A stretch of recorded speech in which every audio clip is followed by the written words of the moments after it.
Olá a todos que acompanham os vídeos do canal. Este é o primeiro vídeo de uma série sobre o PDCA e nele vou abordar o PDCA de uma forma um pouquinho diferente. Primeiro, vou questionar e discutir o que é o PDCA. PDCA, afinal de contas, você sabe o que é? Ora, pense bem nisso. Será que o que você conhece como PDCA é realmente como deve funcionar? É realmente como deve ser planejado e implementado? Mas antes de aprofundarmos esta nossa discussão, vamos à vinheta do canal.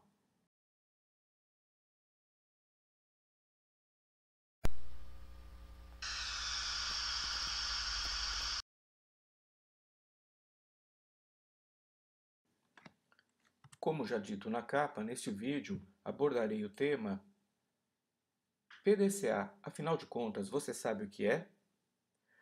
Mas antes, não deixe de clicar no joinha. E se você é novo por aqui, se inscreva no canal. E se gosta de conhecimentos sobre gestão de empresas e normas de gestão, não deixe de assistir aos demais vídeos que estão disponíveis para você no canal. Vamos ao vídeo? Eu vou iniciar o vídeo e a nossa discussão dizendo o que o PDCA não é. O PDCA não é, em absoluto, apenas uma simples ferramenta. O PDCA também não é algo de aplicação imediata, sem preparação prévia, sem a coleta de dados e informações de onde se irá aplicar o PDCA.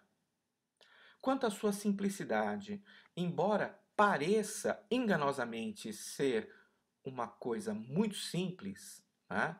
PDCA, Plan, Do, Check, Act, ou seja, você planeja alguma coisa, você implementa alguma coisa, você verifica o resultado da implantação e você corrige se necessário.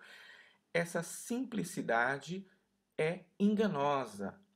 Para que você consiga aplicar efetivamente o PDCA e para que ele não vire um exercício de chute ou de deitar regras e procedimentos goela abaixo de forma sem maior estrutura, sem pensamento, sem conhecimento efetivo daquilo que está se fazendo, para que ele não vire isso, é necessário que se conheça em detalhe cada etapa do PDCA, ou seja, o que se deve fazer em cada uma dessas etapas. E também é necessário que se tenha um bom conhecimento sobre aquilo que se está tratando com a aplicação do PDCA. Ou seja, se é um tratamento para a resolução de um problema, um projeto de melhoria ou a implantação de um novo sistema, seja ele de base normativa, ou seja ele um sistema informatizado, ou se é a implantação de um outro tipo de projeto qualquer. No slide anterior, eu afirmei que o PDCA não é uma ferramentinha. Mas afinal de contas, o que o PDCA é? O PDCA é um método de investigação. Ele é um método que foi desdobrado do método de investigação científica. Então, ele é um método para aplicação em organizações, mas que foi desdobrado de um método de investigação científica. Esse método de investigação científica criado por Francis Bacon, ele se baseava no seguinte: em um laboratório você tem condições de fixar todas as variáveis de um experimento e alterar apenas uma, mexer em apenas uma. Mexer em uma e observar o efeito no todo. Fixa aquela uma, mexe em outra, observa o efeito no todo. Esse método, também conhecido como ceteris paribus, tudo mais constante, né? Vem dessa frase no latim aí que significa tudo mais constante, ele é feito para que se faça um estudo de certo fenômeno, se faça uma experiência variável a variável, uma por uma, separadamente, isolando a interferência das demais variáveis no experimento. Mas olha só que interessante, o criador do PDCA entendeu algo diferente. Um processo fabril, um processo de uma organização, ou um conjunto de processos em uma organização, é um tanto quanto diferente de um laboratório.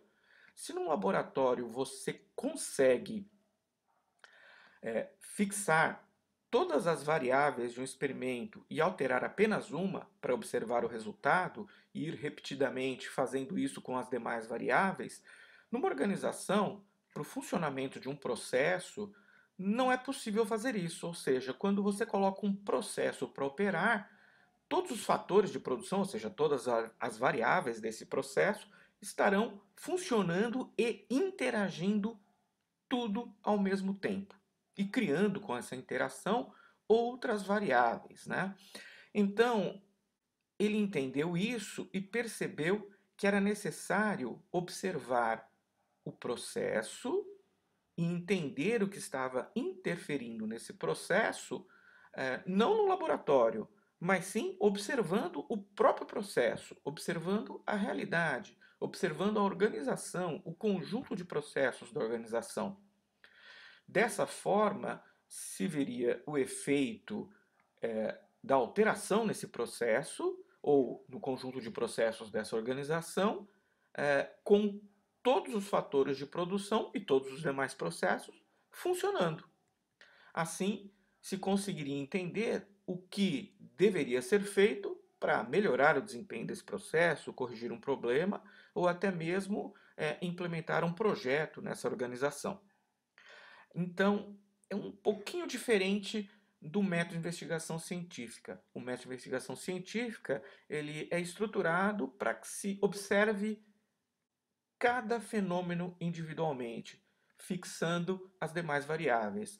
Já no caso do PDCA, ele é utilizado para aplicação em processos de organizações e nas organizações como um todo, conjunto de processos, e ele é pensado para que você observe e entenda como se dá o funcionamento desse processo que se está estudando ou como se dá o funcionamento do conjunto de processos de uma organização antes, é claro, de agir nesse processo ou nessa organização. Então, ele requer o primeiro passo, o entendimento desse processo. Olha só, já estou começando a abordar um pouquinho o que se deve fazer no P, tá certo? Assim, o PDCA não é a mera definição de coisas e depois implantação, verificação e ajuste, né? Ele requer amplo conhecimento sobre o objeto que vai ser tratado, seja ele um processo, uma organização, e seja qual for a finalidade, se é a correção de um problema, a implantação de um projeto de melhoria, a implantação de um projeto de sistema, seja ele de base normativa ou ainda seja ele de base para um sistema informatizado, tá certo?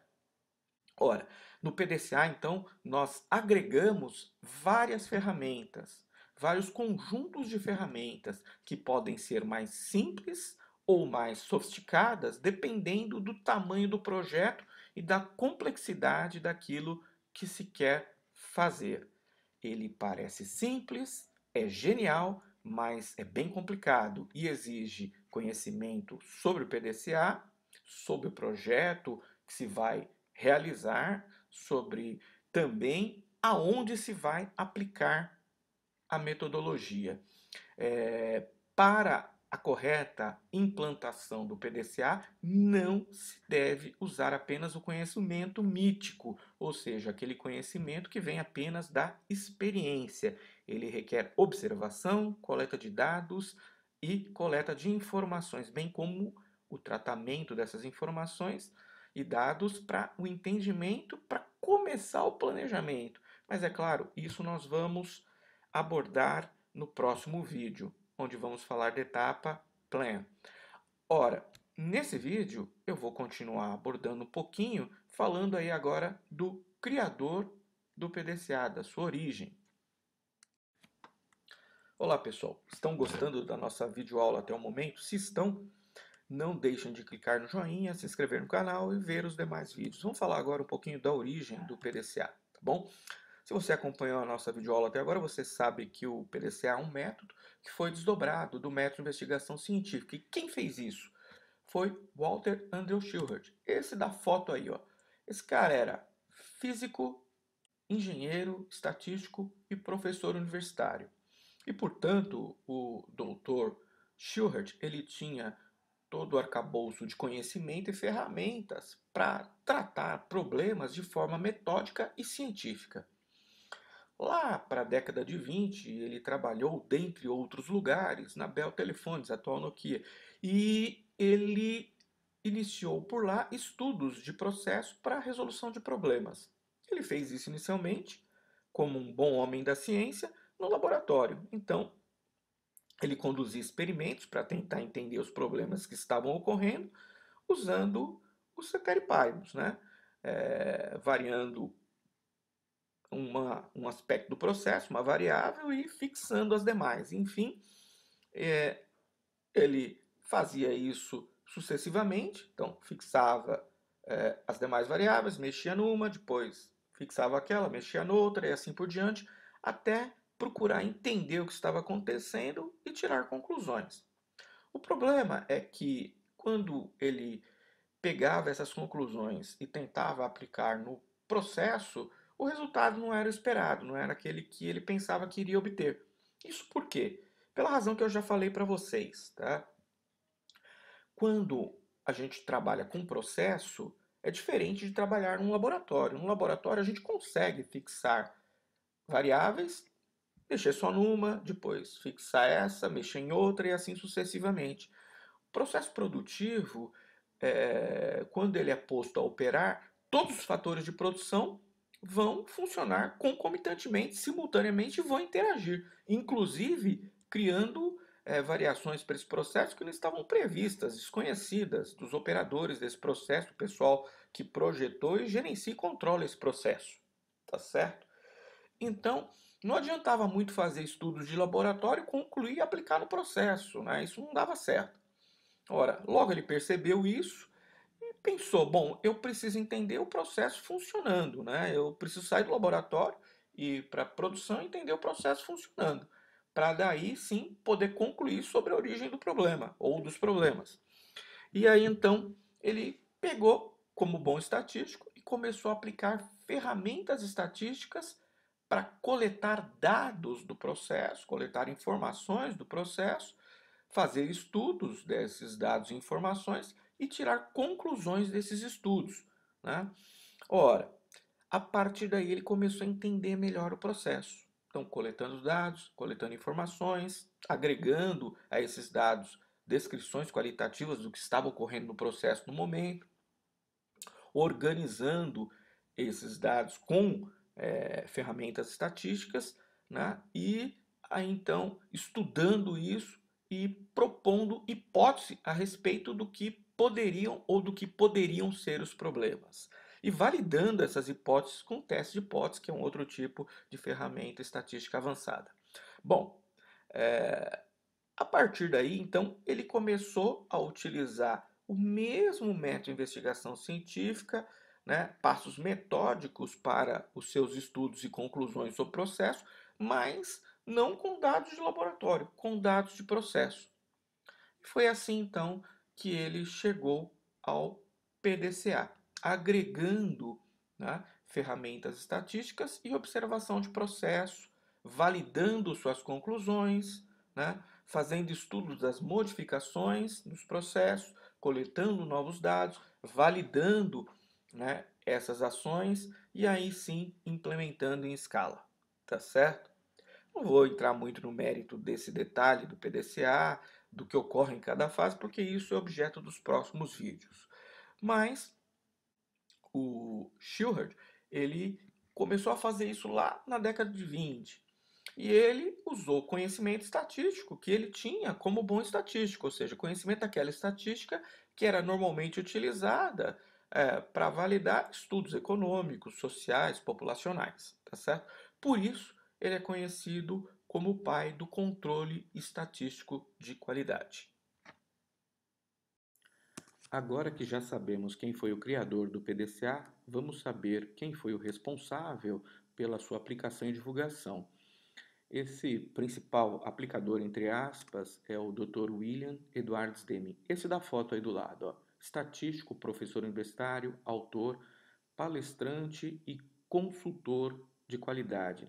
Na verdade, aí um grande precursor da consultoria em qualidade. Ele é conhecido e considerado como o pai da qualidade. Tanto o Deming como o Schiller trabalharam para o Estado americano e por isso se conheceram.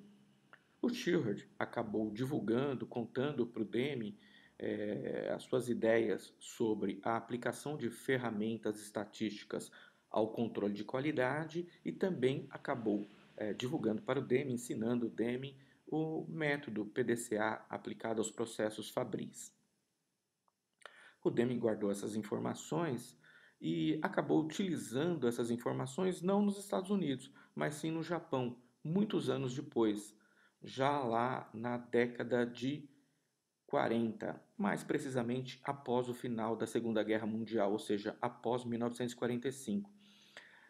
Embora o controle estatístico de processo e o PDCA tenham sido criados na década de 20, os Estados Unidos, depois da crise de 29 e a recuperação da economia, eles passaram por ciclos econômicos de crescimento amplo e de grande investimento e criação de fábricas voltadas para a produção em massa.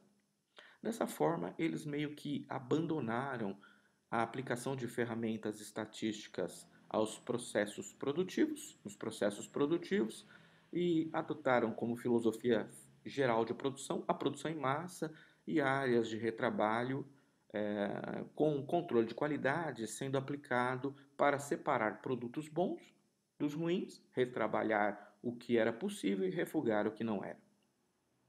Dessa forma, as ideias de Stewart nos Estados Unidos ficaram meio que abandonadas. Depois, ao final da Segunda Guerra Mundial, Deming foi trabalhar numa missão americana no Japão, uma missão que fazia parte do Plano Colombo, um plano aplicado pelos Estados Unidos na Ásia, assim como o Plano Marshall foi aplicado pelos Estados Unidos na Europa. Dentro deste trabalho do Deming, o Deming era encarregado por fazer um levantamento junto com a sua equipe da situação econômica japonesa, um levantamento através de ferramentas estatísticas. O Deming trabalhava numa espécie de censo lá no Japão, censo industrial. E com esse trabalho ele entrou em contato com uma economia desorganizada pelo esforço de guerra, com empresas com problemas de faturamento, problemas de produção, empresas que precisavam deixar de fabricar produtos voltados para o exército japonês e voltar a fabricar produtos para o consumo interno japonês. Empresas que careciam de mão de obra masculina, já que a juventude japonesa foi lutar na guerra e grande parte dessa juventude acabou morrendo. Bom, nessa situação, Deming viu que a aplicação de ferramentas estatísticas no controle de qualidade e o PDCA poderiam ser ferramentas importantes para auxiliar na recuperação econômica japonesa. E, portanto, passou a divulgar essas ideias, as ideias de Stewart, no Japão, tanto para engenheiros japoneses como também para industriais japoneses. Essas ideias e essas ferramentas acabaram servindo muito bem aos propósitos de reorganização da economia japonesa e serviram também como semente para uma revolução de qualidade que o Japão vivenciou a partir dos anos 50, depois 60, 70. Essa revolução de qualidade fez com que produtos japoneses anteriormente considerados de baixa qualidade ruins evoluíssem muito e se tornassem produtos competitivos no mundo inteiro. Curiosamente, esses produtos chegaram importados lá nos Estados Unidos e passaram a fazer frente aos produtos americanos, causando inclusive prejuízos para as empresas americanas. Isso foi tão pesado que os Estados Unidos organizou duas grandes pesquisas para entender o que estava acontecendo lá na indústria japonesa, principalmente na indústria automotiva. A primeira foi feita em 75, com a participação dos industriais americanos, e ela não foi tão boa, mas a segunda foi feita pelo MIT, o MIT, em conjunto com indústrias automotivas do mundo inteiro. E aí então, como resultado dessa grande pesquisa, se produziu um livro, né, coordenado por Paul Mac, um livro chamado A Máquina que Mudou o Mundo. E esse livro conta, ele resume como era o status da produção japonesa, que se chamou então de produção enxuta, que era bem diferente do modo de produção em massa americano. E apresentou ao mundo ferramentas capazes de melhorar muito o desempenho e eficácia da indústria que as utilizavam. Tudo isso se iniciou pelo trabalho de William Edwards Deming, que acabou até ganhando uma estátua em sua homenagem lá no Japão. Depois disso, os americanos então perguntaram: poxa, mas foi um americano que foi ao Japão e plantou a semente dessas revoluções todas na área da qualidade, da indústria e das empresas japonesas. Pô, quem é esse cara? Ah, é o Deming, William Edwards Deming. Então passaram a chamar e a consultar o Dr. Deming e a consultar, né, para trabalhos na área da qualidade. Então, o Dr. Deming passou a trabalhar aí sim nos Estados Unidos, muitos anos depois, já no final da década de 70 e início dos anos 80. Aí, tá certo? Divulgando as ideias de ferramentas estatísticas aplicadas ao controle de qualidade e o PDCA para as empresas americanas. Tem até aí vamos dizer assim, um folclore, né? Dito que Deming foi ministrar uma palestra na Ford, e o presidente da Ford na época fez a abertura e após a abertura saiu. Deming pegou sua pasta e saiu atrás. E aí então se perguntou: por que você está indo embora? Né? O que aconteceu? E o Deming respondeu: se ele não quer ouvir o que eu tenho para dizer, eu não preciso dizer isso para ninguém. Então, a partir daí, Deming foi reconhecido nos Estados Unidos como o pai da qualidade e como uma pessoa que divulgava ideias e conhecimento capaz de mudar os processos produtivos e melhorar continuamente a qualidade dos produtos e serviços das organizações. Por isso, Deming recebeu então, né, o título de principal divulgador das ferramentas estatísticas aplicadas ao controle de qualidade e também do PDCA. É claro que essa história tem muito mais detalhes, mas eu não poderia aqui falar porque não cabe no tamanho desse vídeo. É interessante também saber que outros pensadores da qualidade aplicaram conceitos de PDCA e ferramentas estatísticas no controle de qualidade, dentre eles Scheckenbach e outros, ok? Bom, pessoal, vamos prosseguir com o nosso vídeo introdutório ao PDCA.